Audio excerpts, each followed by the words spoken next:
Here are 3 ways to win against another roofer who also did an incredible job presenting to your homeowners.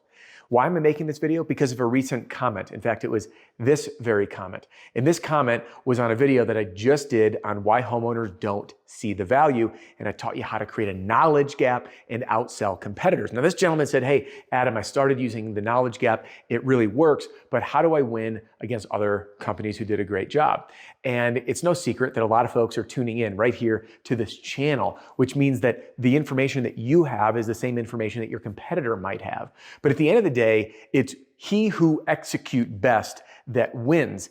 And I want to share with you these 3 really powerful techniques that you can start using in the home that will help you perform at an even higher level than your competitors. And I really hope that by using these techniques, you're going to continually raise the bar, because let's face it, like, that's what's happening. The bar is raising. We need to raise it. We just need to keep staying one step ahead. And this is really going to help. So thanks for being here. My name is Adam Bensman, and I'm on a mission to help great roofing companies make an even bigger impact together.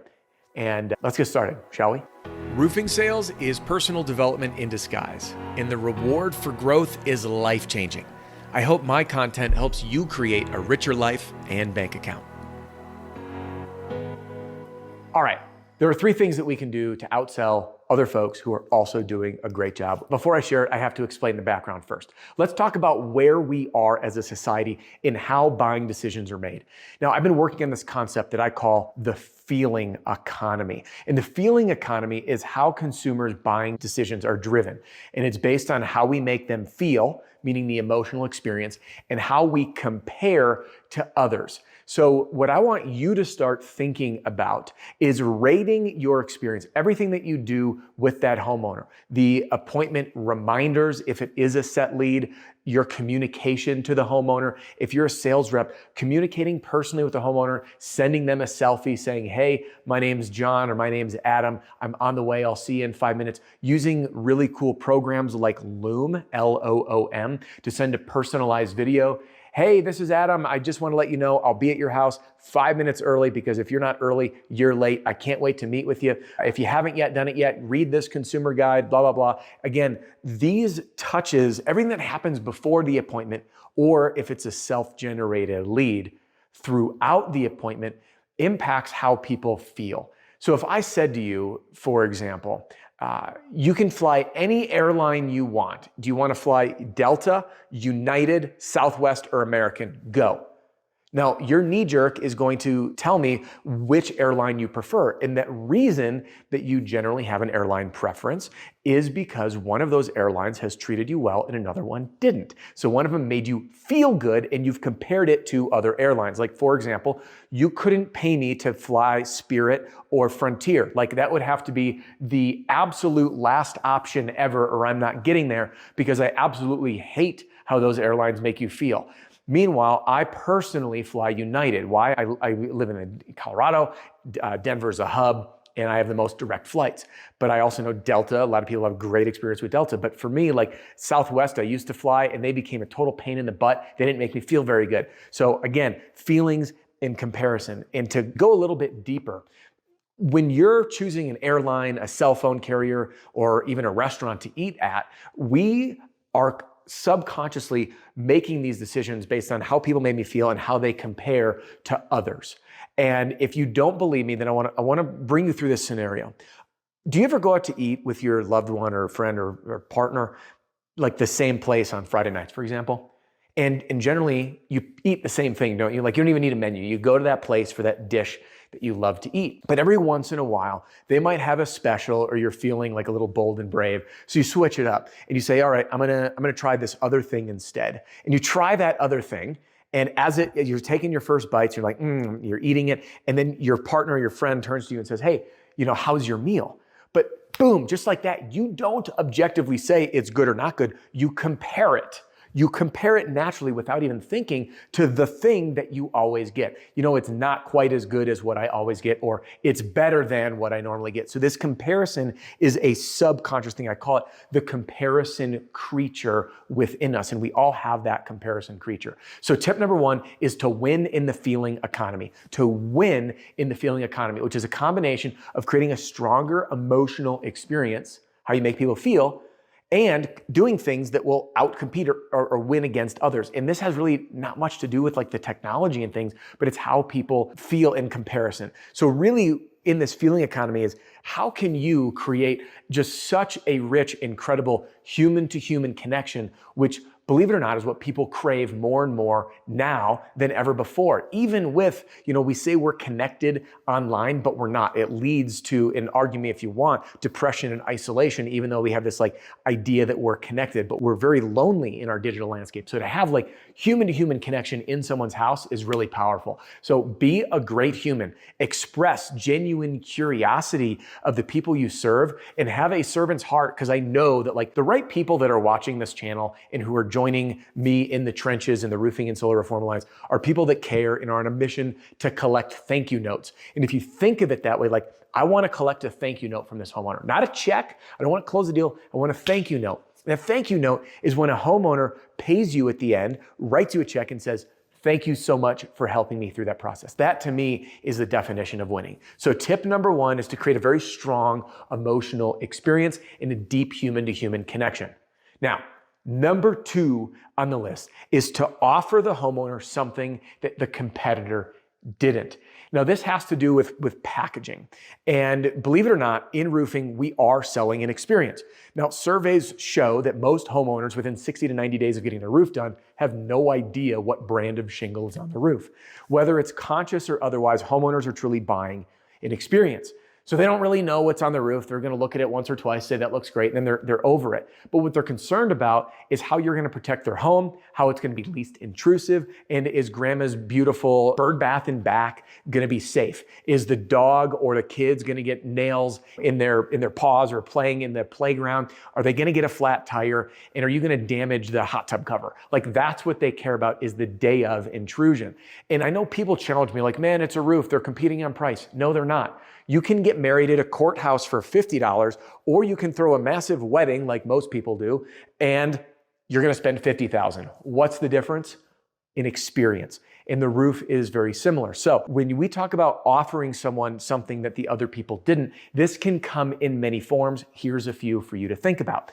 Number one is the customer service experience. Number two is the home prep.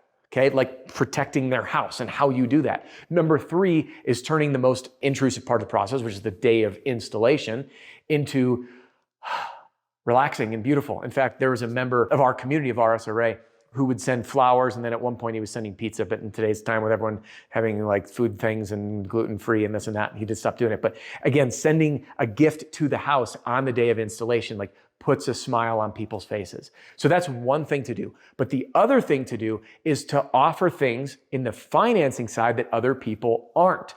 Now, what do I mean by that? If you are both offering financing, how are you positioning your financing offer more than theirs or better than theirs?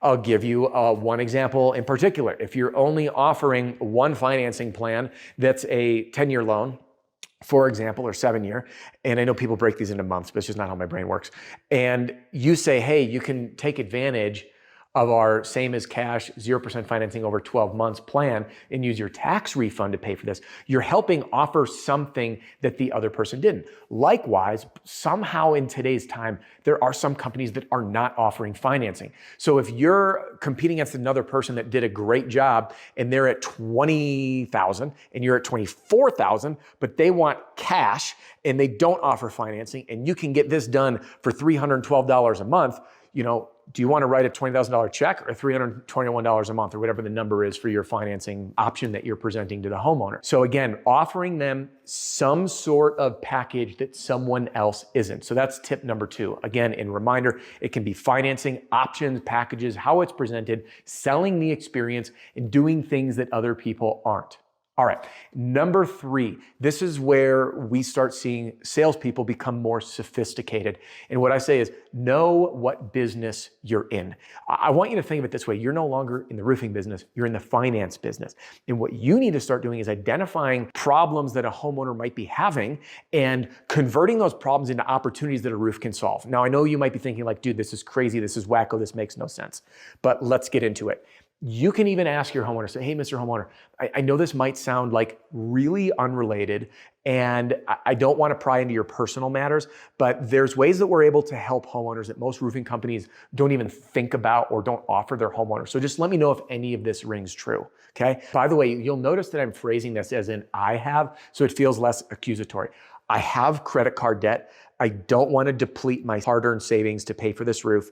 I spend over $100 a month on my electric bill. So those are just a few examples. And if the homeowner, for example, says, you know what, I do have credit card debt, if you're dealing with an insurance claim, you can advise them on how they can take that lump sum from the insurance company settlement up front, let's call it $15,000, wash out that credit card debt of $15,000, which they're paying 24 to 30% interest on, hundreds of dollars every month, and make that disappear. So if you can take a $500 a month credit card bill of debt and wash that out and finance the roof, even if it's at $400, you are now saving them $100 a month. Now, most people don't talk about this. So they're just saying, hey, well, we offer financing. And the homeowner's sitting there saying, I'm drowning in debt. All I need is another bill. And what you've done is turned this misfortune of, oh, shoot, I gotta buy a roof, into an opportunity to think about this money from an advisory standpoint in a different way to wash out that debt, boost their credit, free themselves from the burden of that expense, and then provide a solution that literally just, instead of adding $400 a month, you save them $150. Okay. And the same goes, people don't want to deplete their hard-earned savings that took months or likely years, many years, sometimes even decades to stroke this big check to buy a roof. You can say, hey, oh, that was one of the questions I failed to mention before is I'm expecting a tax refund. And if they're expecting the tax refund, you can just defer all the payments and say, hey, you know what? No big deal. If you're getting that tax refund, what if we got your roof done and it cost you absolutely nothing, zero down? And when you get the tax refund, as long as you pay this off in the next 12 months, it's 0% financing and you are good to go. And many of our homeowners love to take us up on that because they don't have to pay for it now. And as money starts rolling in, they can get this taken care of so they don't have to deplete their hard-earned savings. So this is what I mean by showing the homeowner, presenting an opportunity that other people didn't, turning this unfortunate circumstance into a positive circumstance.